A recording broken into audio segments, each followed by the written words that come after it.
ನಮಸ್ಕಾರ ಎಲ್ಲರಿಗೂ. ನನ್ನ ಹೆಸರು ಸುಧಾ ಅಂತಂದೇಳಿ. ನಾನು ವಿಲೇಜ್ ಅಕೌಂಟೆಂಟಾಗಿ ವರ್ಕ್ ಮಾಡ್ತಾಯಿದ್ದೀನಿ. ನನ್ನ ಮಗಳ ಹೆಸರು ಹರ್ಷಪ್ರಿಯಾ ಅಂತ. ಅವಳು ಈಗ 2ನೇ ಸರಿ ರಿಪೀಟೆಡ್ ಆಗಿ ಬಂದಿದ್ದಾಳೆ. ನನಗೆ ಮಾತಾಜಿ ಮತ್ತು ಗುರೂಜಿ ನೋಡಿದರೆ ಶಿವ ಪಾರ್ವತಿನೇ ಅನ್ನಿಸ್ತಾರೆ. ಅವ್ರು ಕೂತಿರೋದು, ಅವ್ರ ವರ್ಚಸ್ಸು, ಅದು ನೋಡಿದರೆ ನನಗೆ ಕಣ್ಣಲ್ಲೇ ನೀರು ಬರ್ತೈತೆ. ದೇವ್ರು ನಾನು ನೋಡಿಲ್ಲ, ಇವರಿಬ್ಬರಿಗೆ ನೋಡಿದರೆ ನಾನು ದೇವರೇ ನೋಡ್ತಾ ಇದ್ದೀನಿ ಅಂತ ಮನೋಭಾವ ನನಗೆ ಆಶಿಸ್ತೈತೆ. ನಾನು ಮನಸ್ಸಿಂದ ಹೇಳ್ತಾ ಇದ್ದೀನಿ ಗುರೂಜಿ.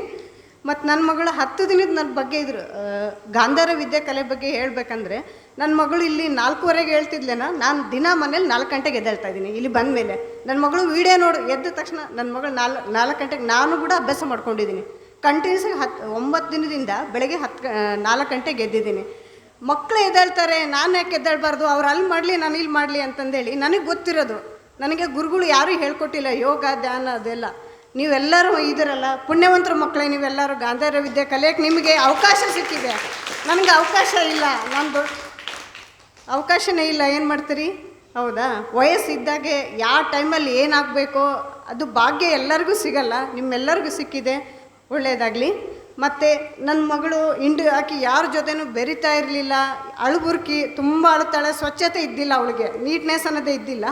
ಬಂದ ತಕ್ಷಣ ಅಮ್ಮ ನೋಡಮ್ಮ ನನ್ನ ಬ್ಯಾಗ್ ಎಷ್ಟು ಸ್ವಚ್ಛವಾಗಿ ಇಟ್ಕೊಂಡಿದ್ದೀನಿ, ಬಟ್ಟೆ ಎಲ್ಲ ಮಡಿಸಿ ಇಟ್ಕೊಂಡಿದ್ದೀನಿ, ನಿನ್ನೆ ಎಲ್ಲ ಬ್ಯಾಗ್ ಎಲ್ಲ ಕ್ಲೀನ್ ಮಾಡಿ ನೀಟಾಗಿ ಇಟ್ಟು ನೋಡಮ್ಮ ಅಂದ್ಲು. ಮನೆಗೆ ಹೋದ್ಮೇಲೆ ಕ್ಲೀನ್ ಮಾಡ್ತೀಯಮ್ಮ ಅಂದೆ. ನನ್ನ ಬಟ್ಟೆ ನಾನು ಮಡಿಸಿಟ್ಕೊಂತೀನಮ್ಮ ಮನೆಗೆ ಹೋದ್ಮೇಲೆ ಅಂತ ಹೇಳಿದ್ಲು. ತುಂಬ ಖುಷಿ ಆಯಿತು ನನಗೆ. ಅಮ್ಮ ಕಲರ್ ಐಡೆಂಟಿಫೈ ಮಾಡೋದು ಕಲ್ತಿದ್ದೀನಿ. ನಾನು ಏನೂ ಕೇಳಿಲ್ಲ ಅವ್ರ ಹತ್ರ, ಅವಳೇ ಎಲ್ಲ ಹೇಳ್ಕೊತ ಬಂದ್ಲು ನನಗೆ. ಮತ್ತು ಕರ್ನಾಟಕದಲ್ಲಿ ನಾನು ಕಂಡಂತೆ ಗಾಂಧಾರ ವಿದ್ಯೆ ಕಲೆ ಬೇರೆ ಬೇರೆ ಕಡೆ ಹೇಳ್ತಾರೇನೋ ಮಾಹಿತಿ ಇಲ್ಲ ನನಗೆ. 1-2-3 ಕಡೆ ನೋಡೀನಿ. ಆದರೆ ಇಷ್ಟು ಪರಿಸರದ ಮಧ್ಯದಲ್ಲಿ, ಇಷ್ಟು ಸ್ವಚ್ಛವಾಗಿ ನಿಸರ್ಗದ ಮಧ್ಯದಲ್ಲಿ ಹೇಳ್ಕೊಡ್ತಕ್ಕಂಥ ಗುರೂಜಿ ನಮ್ಮ ಜೊತೆ ಇದ್ದಾರೆ. ಅದು ನಮ್ಮ ಪ್ರಾಂತ್ಯದ ಸ್ಥಳೀಯ ಪ್ರತಿಭೆ ಇದ್ದಾರೆ ಅಂದರೆ ನಮ್ಮ ಹೆಮ್ಮೆ ಅನ್ನಿಸ್ತೈತಿ. ಶ್ರೀ ಗುರು ಕೊಟ್ಟೂರೇಶ್ವರನ ಸ್ವರೂಪದಲ್ಲಿ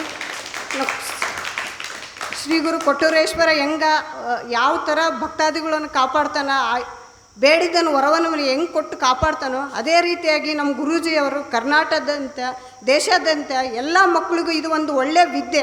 ಅವರಿಗದು ಒಲಿದು ಬಂದಿದೆ, ಆ ವಿದ್ಯೆ ಯಾರಿಗೂ ಇಲ್ಲ. ಅದನ್ನು ಕರ್ನಾಟಕದ ಎಲ್ಲ ಕಡೆನೂ ಪ್ರಚಾರ ಆಗೋ ಥರ ಎಲ್ಲ ಮಕ್ಕಳಿಗೂ ಇದ್ರ ಸದುಪಯೋಗ ಆಗಬೇಕು, ಎಲ್ಲರೂ ಕಲಿತು ಒಳ್ಳೆಯದಾಗಬೇಕು, ಎಲ್ಲ ಮಕ್ಕಳಿಗೂ ಈಗ ವಿದ್ಯೆನ ಕಲೀಲಿ ಅಂತಂದೇಳಿ ನನ್ನ ಮನಸ್ಸಿನ ಅನಿಸಿಕೆ. ಪೂಜೆ ಮತ್ತು ಮಾತಾಜಿಯವರಿಗೆ ಧನ್ಯವಾದಗಳು ಸರ್.